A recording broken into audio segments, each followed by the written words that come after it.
Invité de l'entretien du jour sur Alcara, M. Cherboukadri Traoré, fils de l'ancien président du Mali, Moussa Traoré. Cherboukadri Traoré, candidat à l'élection présidentielle qui devrait avoir lieu le 28 juillet prochain au Mali. Il est le candidat de la CAR, la Convergence africaine pour le renouveau. Monsieur Traoré, merci d'avoir accepté notre invitation. Bonjour, c'est à nous de vous remercier de nous donner l'opportunité de parler du Mali.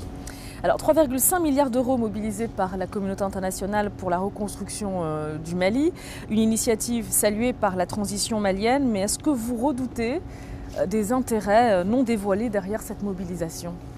Comme vous le savez, le Mali était coupé en deux il n'y a pas longtemps. Et maintenant, tout le monde s'afflue sur ce pays.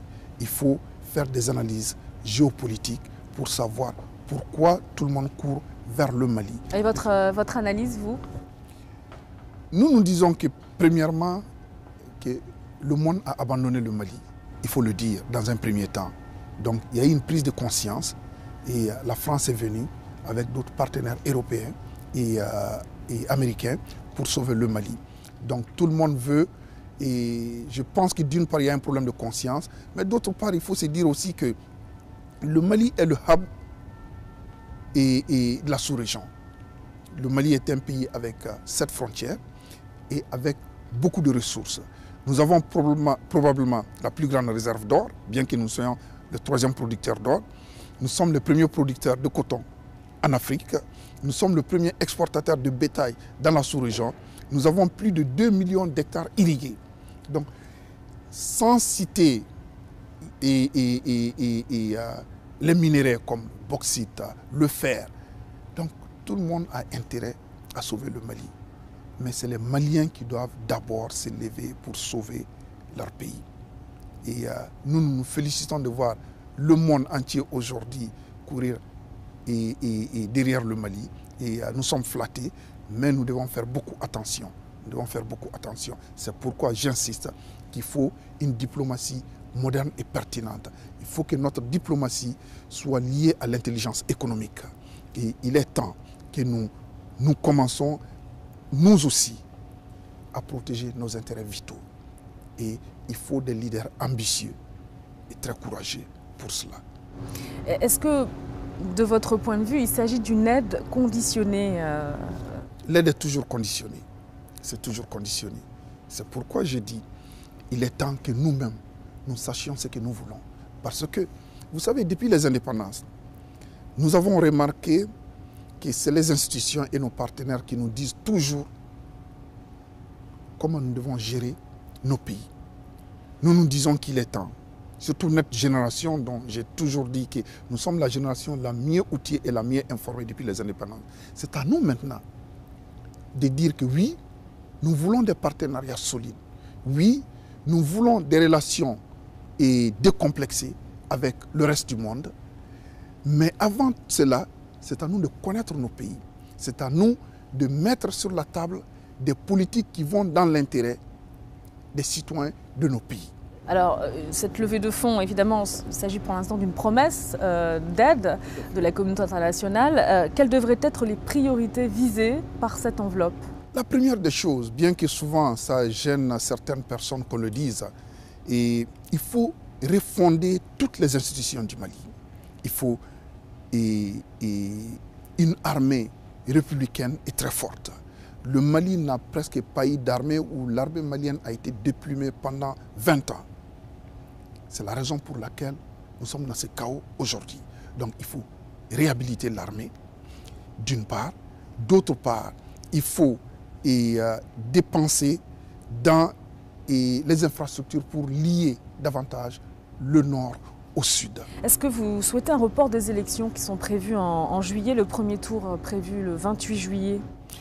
Écoutez, quand on a parlé d'élections en juillet, la première des choses qui m'est arrivée en tête, c'était la non-sagesse de choisir le mois de juillet. Pourquoi?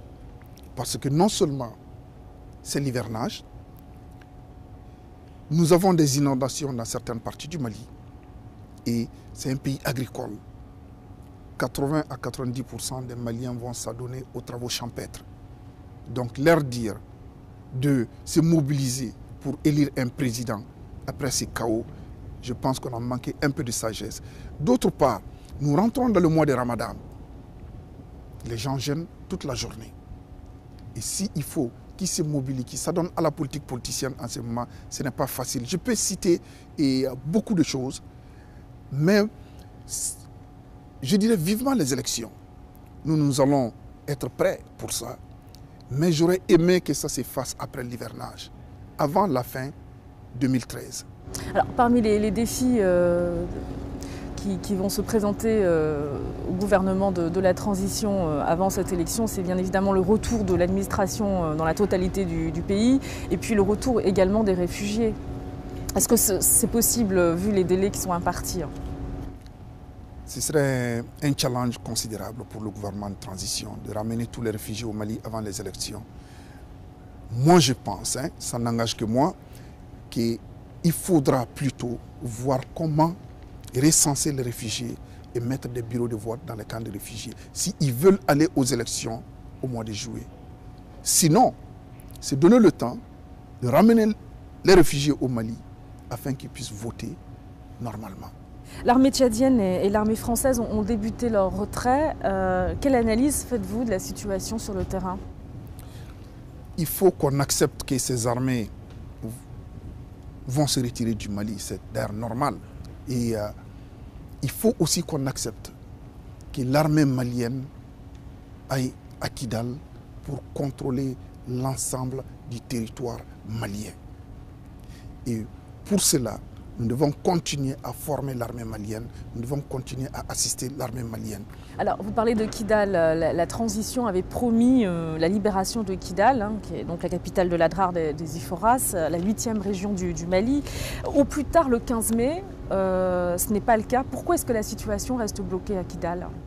Et il est très important que le gouvernement de transition communique avec la population malienne.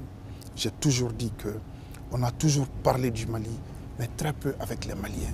Est-ce qu'il faut dialoguer avec le MNLA? Est-ce que c'est ce dialogue qui aujourd'hui piétine, un dialogue qui est absent, il faut des pourparlers qui peut expliquer cette situation qui perdure à Kidal qui est aux mains du MNLA? Il faut des pourparlers avec le MNLA, c'est des enfants du Mali, mais le MNLA doit savoir qu'ils doivent désarmer. Ils n'ont pas le droit de prendre des armes contre leur pays. Et pour montrer leur bonne volonté, ils doivent désarmer. S'ils ne désarment pas, ils deviennent des ennemis du Mali. Quel est l'état des relations entre le gouvernement de la transition et le MNLA, puisque le président de la transition, Diokounda Traoré, avait déclaré que le MNLA ne représentait pas les Maliens, ne représentait pas tous les Touaregs. Il a installé un cadre de concertation pour dialoguer avec toutes les parties du Mali. Le MNLA, lui, ne participe pas à ce dialogue. Est-ce que là, il y a un bras de fer vraiment qui s'est engagé entre les deux parties, entre le gouvernement de la transition et le MNLA? Moi, je pense que le président Diokounda a tendu la main au MNLA. Je pense bien. Il vient de nommer un conseiller pour commencer les pourparlers avec le MNLA. Bien avant ça, il a demandé au MNLA de désarmer afin qu'on puisse commencer les pourparlers. C'est le MNLA qui a tardé de désarmer. Et encore, nous insistons que le MNLA désarme, mais je suis sûr que Diokounda Traoré va tout faire afin que le MNLA désarme et pacifie le pays, parce qu'il y va de l'héritage politique qu'il veut laisser derrière lui. Le président du Burkina Faso, Blaise Compaoré, médiateur dans cette crise malienne, défend toujours la voie de la négociation avec le MNLA. Est-ce que le Burkina Faso doit prendre cette négociation en main et la mener comme il l'a fait dans le passé? Écoutez, et je pense que maintenant il est temps que le gouvernement de transition prenne les choses en main. Que le gouvernement de transition invite le MNLA, s'asseoir avec le MNLA comme des enfants du Mali et résoudre nos problèmes. Et j'ai toujours dit que les solutions à nos problèmes commencent d'abord à Bamako et non ailleurs. C'est à nous, les fils du Mali, de nous regarder les yeux dans les yeux et nous réconcilier. d'abord, personne ne doit nous dicter ce qu'eux ils veulent. C'est aux Maliens de prendre conscience de la nécessité de nous réconcilier. Monsieur Cher Boukali Traoré, vous êtes donc le président de la Convergence africaine pour le renouveau, candidat à l'élection présidentielle qui devrait avoir lieu normalement en juillet prochain. Merci pour cet entretien. Je vous remercie infiniment de nous avoir sur votre plateau et surtout pour parler de notre cher pays, le Mali. Un entretien que vous pouvez retrouver en intégralité sur notre site internet www.alkaratv.net.